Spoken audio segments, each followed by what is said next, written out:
Monsieur le Président, je vous dois une explication. Le spécimen humain que vous avez vu hors de cette salle a eu le crâne fracturé au cours de la chasse où il a été capturé. De remarquables chirurgiens vétérinaires l'ont opéré sous ma direction et lui ont ainsi sauvé la vie. Mais l'animal ne savait pas parler, vous vous en doutez. Et je vous assure qu'il ne parlera jamais. Vous l'avez mutilé, espèce de salaud. Vous lui avez enlevé sa mémoire. Vous l'avez détruit. Et c'est ce que vous avez l'intention de me faire. Messieurs, faites taire cet animal. Salaud. Puis-je demander au tribunal de m'écouter? Je vous accorde volontiers que cette créature ne peut pas être venue d'une autre planète. Mais cependant, une chose est certaine.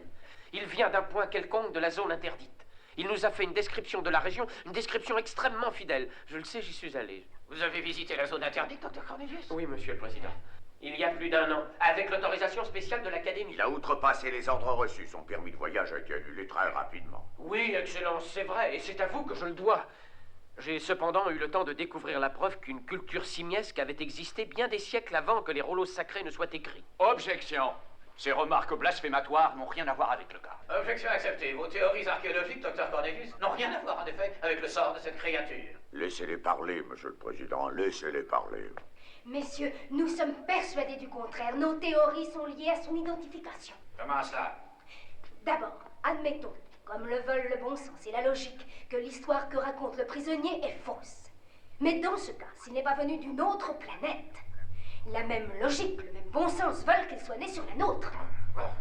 Mais oui, messieurs, en tant que psychologue des animaux, je n'ai trouvé aucune malformation physiologique suffisante qui explique pourquoi les humains sont muets. Objection. Accordé. Les organes de la parole sont normaux chez les hommes. L'obstacle ne vient pas de l'anatomie, mais du cerveau. Objection. Accordé. Accordez toutes les objections, mais regardez la vérité en face. Oui, regardez ce prodige, ce paradoxe vivant, ce chaînon manquant de l'évolution simiesque. Taisez-vous. Vous allez trop loin. Je pense qu'il va y avoir une mise en accusation. Certainement, Excellence. L'État accuse les docteurs Zira et Cornelius de mépris envers le tribunal, d'outrage à magistrat et d'hérésie scientifique. Il en sera délibéré. Le tribunal examinera toutes les preuves présentées ici et rendra son verdict en temps utile.